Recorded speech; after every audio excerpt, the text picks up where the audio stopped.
Hello, everybody. I hope you all are having a beautiful night or day, whatever it is for you. So, I run into an interesting video, and the name of the video was Do You See What I See? And it was involving the color red and talking about the perception of the color spectrum. And so, it got me thinking and kind of researching on this topic. And basically, what it's about, or the idea or the hypothesis, is that many of us, if not all of us, which may be a bit extreme, but certainly many of us actually don't see the same colors and are perceiving colors differently than what others perceive them as. And a lot of different arguments, which is actually the most accurate, it seems like to me, is that the statement that all color is in the mind because that's how the brain perceives certain wavelengths is true. But at the same time, we each pick up on different wavelengths and perceive it differently. I'll go as far as to say, just like how we have genetic differences in our DNA that make up different things like our color and our features, we may possibly see colors differently, but because their names are constant, we don't know. And so I'm going to read a couple of articles from Quora. The first one is from Jessica Storm talking about this subject. And so just kind of follow along to understand what I mean. And then I'll flip the camera around and do a little talking about the subject in a little bit. So many answers that just do not get the question. A couple that did. It drove me nuts because once I was little, I tried to ask my mom this. The question has nothing to do with science of vision and how different colors are produced and interpreted by the eye. I'm not sure if that's 100% accurate, but follow along. Or any measurable way where you can do an experiment about the physical world or how it works. This is all to do with how a person's mind interprets color, not just shades or tones or similar colors. All colors instead of assuming that each one sees each color the same way. I see what you call red, your apples are red, your fire trucks are red, your blood is red, and so is mine. But when I was born, my mind did not actually see what you call red. My mind see what you call blue. Still called red because that has always been the name for things of that color. I look at the sky, I see what you call green, but I call it blue because that is the name of the color of the sky. Maybe Jane sees it as yellow, calls it blue. Mike sees brown, calls it blue. Lauren sees orange, calls it blue. Joe is in kindergarten. Teacher says to mix red and blue paints and see what color comes out. Joe does this. The teacher called it purple, just like a plum. But if the teacher could see what Joe sees, he has mixed yellow with green and got lime green. But he calls it purple because everyone in the history of the language has called the color of a plum purple. In Joe's world, plums are lime green, but he does not call it lime green. He calls it purple because as a baby, his mother showed him a plum and said it was purple. His mother saw the plum, which in her mind looked orange. But since the color of a plum is constant, does not change, and is called purple, she calls it purple. Does she confuse it with an orange? No, because she does not see the color orange the same as you or I or anyone else does. Joe does not ask why a plum is called lime green like a lime, because he only sees lime green, but he calls it purple because that is the name he knows it by. She sees blue, but to her, blue is called orange. Oranges are blue to her. Traffic cones are blue to her. Oranges and traffic cones have not changed color, so you cannot test the color of a traffic cone to check what Joe's mom sees. You cannot check her retinas. You would have to check the color her mind interprets the color to be. And since she calls it orange, you would say she sees it as the same as you, because we use the same name. You can't ask her to describe orange because she has been told her whole life that orange is vibrant. So that is the word she uses because that is the word she has associated with oranges. Oranges she calls orange. Orange in my mind look like the color red. It does not mean my fire trucks are the same color as my oranges. It means my name for the thing is different. If you think in a linguistic sense, the question asks if we call the same things the same name. If I see a round thing or a round thing full of air bouncing in the grass, it's a ball. You can see a ball. We can't get confused about the name because there are things such as size, shape, physical attributes that are very different. A telephone pole is tall does not bounce, is not bought at the store in the toy department. It is obviously a ball. Anyone can see the difference, but there is no physical attributes that describe the color other than their names and words that describe what a color looks like. If my green is your yellow and Jim's orange and Bill's blue and Mary's pink and Ann's black, then there is no way to know the difference. It's all one color. It does not change. We all see it differently. We all see it on fire trucks and apples and cardinals and blood. And we call it red because we do not invent colors. We saw things and named their color. And everyone learned the same name. And everyone said the sky was blue. But if we all interpret it differently, no one else would know because they don't see what someone else does. There, just a couple edits to go along with this to prove her point. There have been many thought-provoking replies to this answer, and I've tried my best to reply to as many as I can. I will suggest reading all the replies because a lot of good points have been made. This debate is quite interesting, however. There seems to be a lot of division between those who give scientific explanation and those who take OP at face value as hypothetical. There are merits to both views. There are links posted and some great content. Edit 2. A possible answer to the question that has come up is heat retention. If someone saw all colors differently, there would be inconsistency in how they saw light and dark colors. They would, throughout their lives, touch many things that have been in the sun and retain heat. They would eventually ask why some things are hotter than others. When told dark colors retain more heat, they might notice that it does not seem true for certain colors. Say dark blue. If what they have always called dark blue is seen as yellow, then that object has been retaining more heat than they expected to and feel hotter than the color they perceive as a darker color, which would actually make sense. You take a black car and a white car. I'm not exactly sure the order of this. Einstein once said, if you can look something up, don't memorize it. So black is the absorption of all colors and white is the emitting of all colors. And so if I remember correctly, dark colors don't retain heat as much and lighter colors retain a bunch of heat because they it's all colors combined.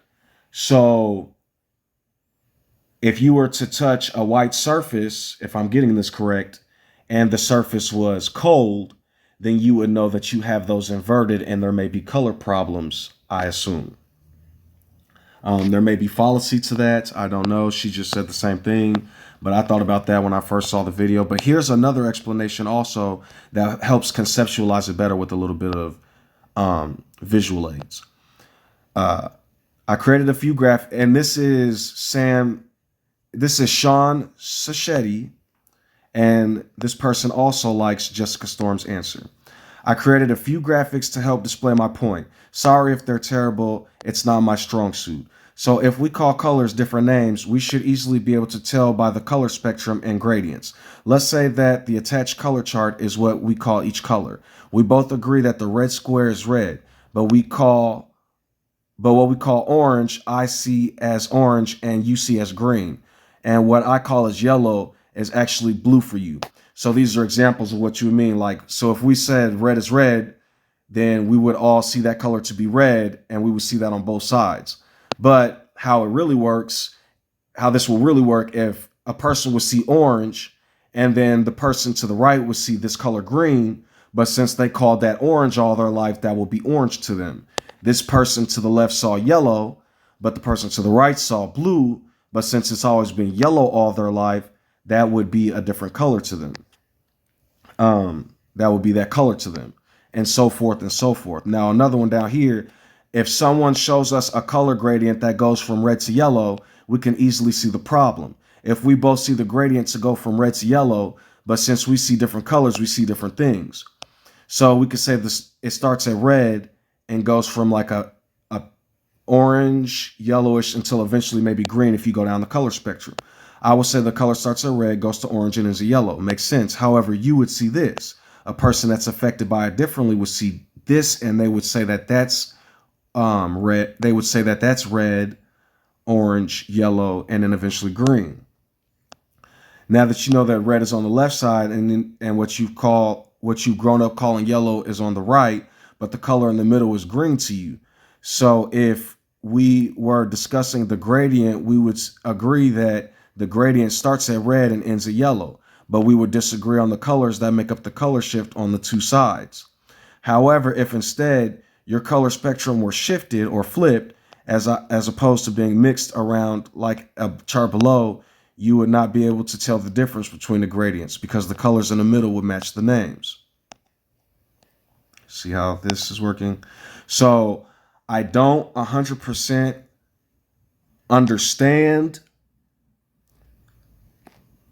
what I understand that the color gradient would look different, but basically it would be the two people wouldn't be able to perceptually tell how it's different because they see the same colors. And so I thought to myself, maybe if using heat on different colors, if you had a person in a room and they had the color blue and the color green on a button, and then there was two cans on the outside room, and there was a blue can and a green can. And if a person pushed the green button and it heated the green can up, I would think to myself, the person that would come in the room would touch the can and they feel the can that's hot, they would call that green. But still, they would still be perceptually seeing it as blue, but still calling it green. And so we wouldn't be able to tell, I guess. There would be no physical way. I'm going to flip the camera around and talk about a couple of possibilities in a second. Hello, everybody. So I wanted to flip the camera around and talk about a couple of things that I brought up from my 4D4 quantum electromagnetics video and a couple of other videos actually talking about religion in the past that I brought up. So in terms of perception or how we view things or how we view the world, every person literally is different. And there are chunks of people who we already know to be colorblind for a fact. A lot of men are colorblind dealing with the Y chromosome. A lot of women aren't colorblind because two X chromosomes. There's a whole scientific reason for that. You'd have to look it up. I'm not going to look that up right now. But the point is, so let's say we're dealing with like even a holy book, the Bible, and we say that different things are different colors. We'll say that even in the Revelations, we'll say that Christ, all this stuff about white is pure and good. But the whole time a person saw white as black and black as white, and the colors were totally flipped. You see, like the irony of that is we would be seeing things differently and wouldn't even know it only in terms of colors. What about things we can't understand? We say that these gods are greater than space-time and they're outside of time and they can do all these different things. And then we still try to give them parameters and give us parameters. And so this is what I'm trying to get people to understand. Nothing is concrete, meaning there is no such thing as an absolute truth to 100% of everybody. Everything is relative, like gravity and time and different things, to the perceiver in terms of where they're at and how they're able to perceive that thing. And so I said that to say this, looking on the outside in, I can't necessarily understand what a lot of religious people are going through, but I can because of my past. I understand the torment and the torture and being afraid of the other side and being afraid of what's out there and my soul burning in hell forever and all these other things. But what I'm trying to get you to understand is just how we all may see different colors, and there are people that definitely do see different colors. We have to understand that different men had different mindsets, and they perceived what God was and what religion was at different points in time. And so you're taking different man's perception of the universe that they're observing, and you're making that your truth. I'll give you an example. If there are scriptures saying that every man is a liar, and every man is ultimately talking about what other men perceive and call that the ultimate truth, I'll tell you why that's true. Let's say a man from thousands of years ago made a statement. And then now, in my day and age, I'm trying to conceptualize and understand the universe based on what that man said 3,000 years ago, or 4,000, 5,000 years ago, 2,000 years ago. What I'm doing is I'm basing my level of understanding, then trying to base it off his level of understanding, based on thousands of men in between changing the wording and the language and the meaning of those understandings in the first place. So we're all arguing over something that we don't understand and things that we can't perceive. So just how we all see different, just how many of us see different colors and wouldn't even know it. Different people are giving their ideologies on the concrete absolution of space-time, life, and the afterlife, and we won't even all perceive and understand it the same. One person could say they see the light, and that could have been pure darkness, and we don't even know it because they just saw darkness, and to us it would have been darkness. But their whole color spectrum is flipped, and so they didn't even see what we saw, and we're giving a lot of examples, let's say a pure testimony of what we see and do and think. Some people possibly saw their perception of God to be this, fire and this and that. Then other people have possibly perceived it to be this and that. And now we're trying to perceive those things based on our level of understanding and perception. And so basically what I'm saying is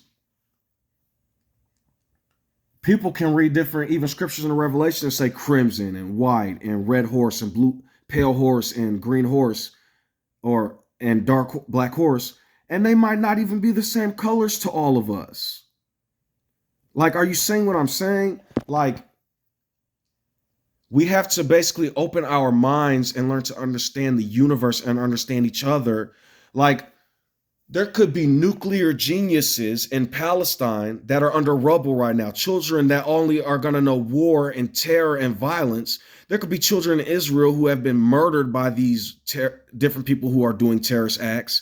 There could be children in Ukraine and Russia that are dead right now that could have been nuclear physicists to figure out space-time, figure out the travel of light speed. But now they're dead.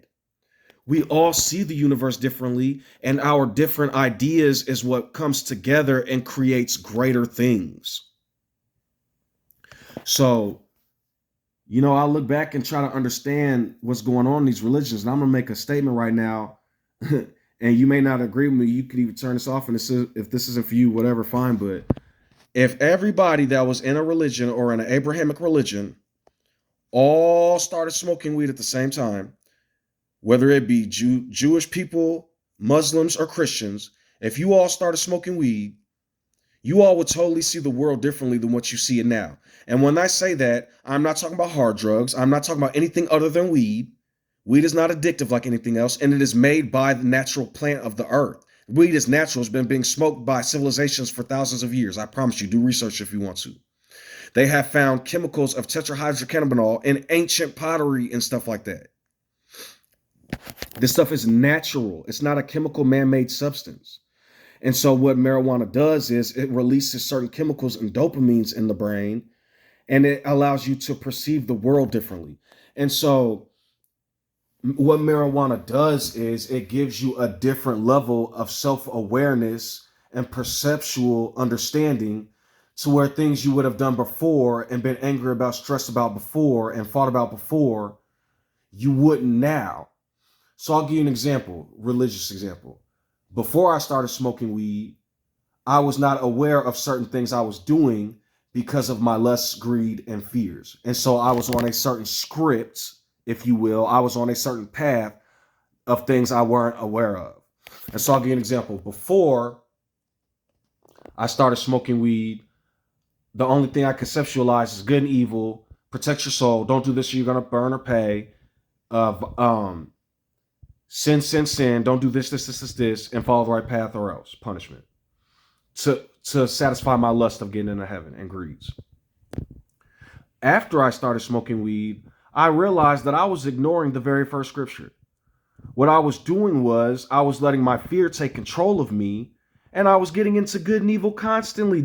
God gave us a couple commandments out of that even book that He gave a couple of commandments to all three religions because they're all based on the stem of the creation story. Get not into good and evil. But that's all basically religion is, judging certain situations on whether it's evil or not. So before I was smoking weed, I was doing that. After I was smoking weed, it was perfect love casts out fear, for fear is torment. That's basically what's happening. They're using fearful rhetoric, propaganda, based on their understanding, and using it to control. But when I was able to rise above my level of fear and see what I was doing to myself on the inside with my level of self governance, I realized that I was torturing myself with paranoia, anxiety. I was thinking about things that I couldn't conceptualize. If I am alive, I am not dead. I don't want to say parallel or perpendicular. I'm not going to get into that right now. What I'm saying is they're opposites. So I cannot give thought to death even with a conscious mind. So if I say I die for this amount of time and all this other stuff, you were still alive. The thing I want to talk about real quick is even when talking about how the brain is affected by tetrahydrocannabinol marijuana, a lot of people like to call the brain different things. But in actuality, what the brain is billions and trillions of microorganisms. They're tiny cells. So what you need to do is understand the micro world better. We have electron microscopes now. I just watched an hour documentary of microorganisms and how their predatory styles and how they live and digest food and enzymes. Guys, it's basically that's what the brain is, a big cell. That's a trillions of them. And they all come together and work together to release different chemicals and signals at different points of time to keep me going. And so those are my parameters for how I perceive the world. So I believe if all these religious people started smoking, maybe all came together and smoked together, you basically would forget about the things that was bothering you before and come up with a new way, so to speak. That's why the government bans weed a lot of times, because it demilitarizes people. What it does is people aren't as eager to run out in the jungle in harsh, stressful environments like in the freezing cold and marshes and stuff like that and shoot and kill other people. They begin to question their motives and everyday things. Before I smoked weed, I could go do something. After I smoked weed, I began to question everything around me and everything I did, which then allowed me to view the world with my level of understanding. So if I were to read a scripture and say blah, blah, blah from 3,000 years ago, made fire rain down from the heavens and it licked up stones and water and all this other stuff and did a miracle, or I were to say God came from the heavens and a cherubim, first of all, that's a translation that's been transmuted 1,000 times by thousands of different men with different levels of understanding who saw the world differently. And so what you're all doing is you're lying about reality. You know magic isn't real. You can't do certain things, and you know certain things aren't going to happen in day-to-day life. But then when it comes to religion, you go to a different place. We'll call it the imagination, and you'll say this is real because the prophet blah blah said. You say this is real because Jesus said. That happened because Hashem and Moses said. What you're doing is you're trying to perceive the universe based off what they said. But I know a burning bush isn't talking to me. I know different things like that aren't going to happen. I know about medical science, so just touching people and saying I'm healed isn't possible. I know the structure of how the body is made up, and so what we can heal from, basically. So I know I'm getting on a different topic, but what I'm saying is you're all going to perceive the world differently. So why argue about it?